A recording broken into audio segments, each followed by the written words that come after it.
किशनगढ़ में भले ही खुशहाली थी, चारों तरफ लोग प्यार से रहते थे, लेकिन इतना सब होने के बाद भी आज तक वहाँ रंग रूप को लेकर तरह तरह की मान्यताएं थी।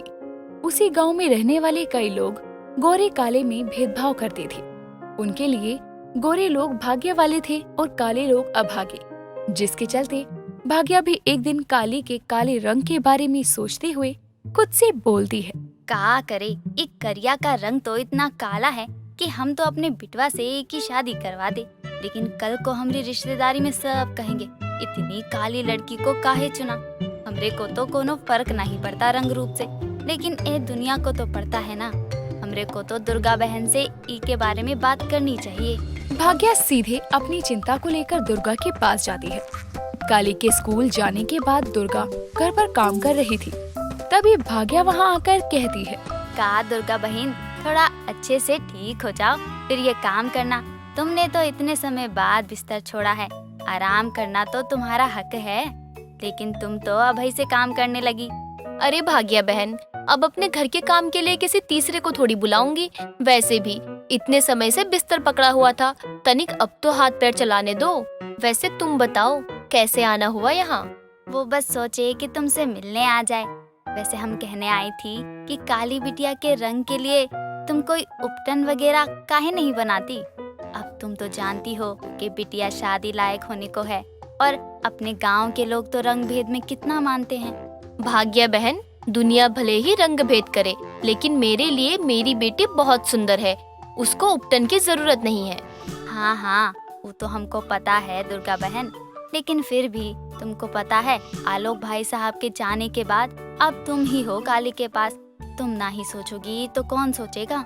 हाँ ये तो है, लेकिन कोई नहीं, मैं सोचती हूँ। लेकिन तुम काली से ये बात मत करना, उसको बिल्कुल पसंद नहीं है कोई उसको उसके रंग को लेकर सलाह दे। भाग्या कुछ देर में दुर्गा से बात करके चली जाती है। समय गुजरता है। एक दिन गांव में एंट्री होती है एक गमछे से मुंह ढके आदमी की, जो गांव में आकर अपनी एक क्रीम को बेचने लगा था। कई औरतें उसके पास आकर भीड़ लगा लेती हैं। तभी गांव के गश्त पर निकली भाग्या की नजर भी औरतों की भीड़ पर जाती है और वो वहां जाकर एक औरत से पूछती है, अरे काहे की भीड़ है ये? कोनो फ्री का सामान मिल रहा है का?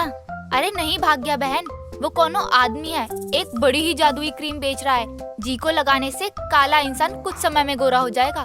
बस उनके पीछे ये गांव की औरतें पागल हो गई हैं। अच्छा अच्छा, ऐसा है।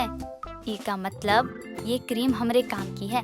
अगर हम ये क्रीम करिया को दे दे तो वो गोरी हो जाएगी और हमारी सारी समस्या ही खत्म। हमारे रिश्तेदार भी करिया के लिए मना नहीं करेंगे। हमका अभी इस भीड़ में घुसे के पड़ी। भाग्या अपने दिमाग में ये सोचकर भीड़ में घुस जाती है और एकदम आगे जाकर गमछा ओढ़े उस आदमी से कहती है, अरे भैया, का खास है इस क्रीम में? एक कोयले जैसे काले इंसान को भी गोरा कर सकत है का? हाँ बहन जी, कोयले को गोरा कर दे तो कोयले जैसे आदमी की क्या बात कर रही हो? बस इसको पूरी रात चेहरे पर लगा कर रखना। अच्छा, कितने की है ये क्रीम? मात्र 200 रुपए का? 200 रुपया? बड़ी ही महंगी है। देख लो भैया, अगर काम नहीं करी तो गांव वालों के सामने कह रही हूँ, 200 रुपया वापस ले लूंगी। अरे आप चिंता ना करो, काम करेगी, बस जैसा कहा है वैसे लगाना। गमछा वाला भाग्या को क्रीम लगाने का तरीका बता देता है और भाग्या वो क्रीम लेकर अपने घर आती है और अपनी अलमारी में रखते हुए कहती है, इस क्रीम को कैसे भी करके करिया को देना है। सीधे सीधे तो वो लेगी नहीं, इसलिए कुछ तो सोचना ही पड़ेगा। भाग्या ये बोलकर वहाँ से चली जाती है। लेकिन तभी खिड़की में से ये सब कुछ नील, नितिन, मुकेश देख रहे थे। वो तीनों अपनी माँ के कमरे से जाने के बाद उसके कमरे में आते हैं और नितिन कहता है, माँ ने अलमारी में क्या तुपाया है? तुमने देखा ना, माँ ने तो तुपाया है और तालिता नाम भी लिया था। हाँ। तुम दोनों क्या बोल रहे हो? और कोई ये क्यों नहीं सोच रहा कि माँ ने अलमारी में क्या छुपाया है? वही तोतला है हम। नितिन इतना बोलकर अलमारी खोलता है तो सामने उसको एक क्रीम की डब्बी नजर आती है, जिसको निकालकर वो बोलता है, माँ ने ये तलीम ली है, लगता है तो ही था तलीम है, लेकिन ताली तो तूत नहीं थी, क्यों ना पहले हम तीनों ही लदाते देते। तीनों तीनों भाई काली के लिए ली गई क्रीम को लगाकर बैठ जाते हैं और एक दूसरे से कहते हैं, अले भाई मजा आला है, तंदा तंदा लदला है मुझे तो। मुकेश तो बिना कुछ बोले बस आंखें बंद करके क्रीम लगाकर बैठा था। तभी भाग्या किसी काम से अपने कमरे में आती है और अपने तीनों सपूतों को अपना मुंह क्रीम से पोते और इतनी महंगी क्रीम की डब्बी को खाली देखकर गुस्से में कहती है, हाय राम, सत्यानाश हो गधो तुम्हारा, सारी क्रीम खत्म कर दी। तुम्हारे अंदर शर्म है कि नहीं? ये क्रीम काली के लिए थी ताकि वो गोरी हो सके, नालायको।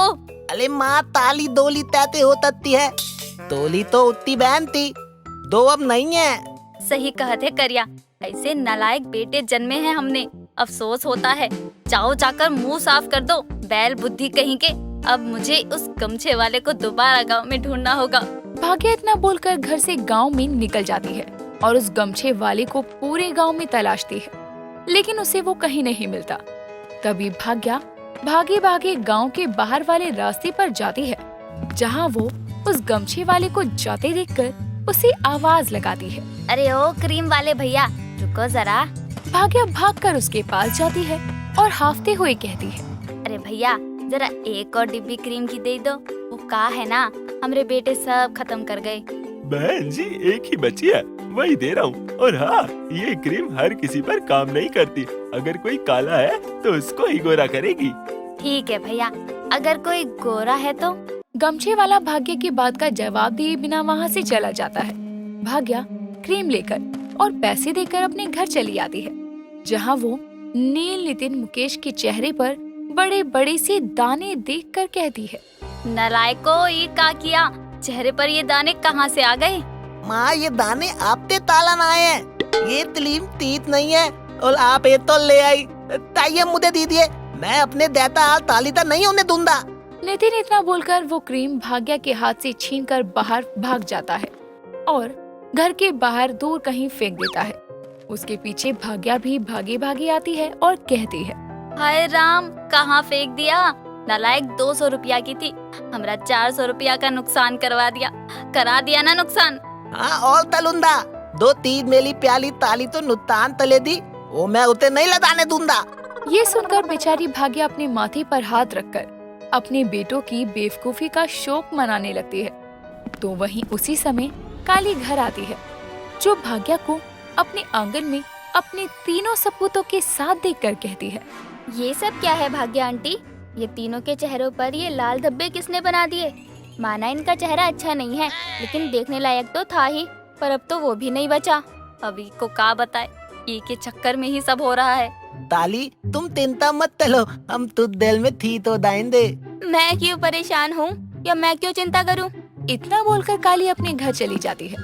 रानी एक छोटे से काले से कुत्ते को लेकर भाग्या के घर के बाहर खेल रही थी और उसे वो जादुई क्रीम मिलती है, जिसे देखकर वो कहती है, अरे क्रीम, ये क्रीम अब मैं अपने शेरा को लगाऊंगी, फिर वो राजकुमार जैसा हो जाएगा। रानी ये बोलकर अपने कुत्ते शेरा को वो क्रीम लगाती है, जिसके बाद शेरा के शरीर से रोशनी निकलती है और वो सफेद रंग का हो जाता है। ये देखकर रानी खुशी से अपने कुत्ते को चूमकर कहती है, अरे वाह, तुम तो गोरे हो गए, चलो माँ को बता कर आते हैं।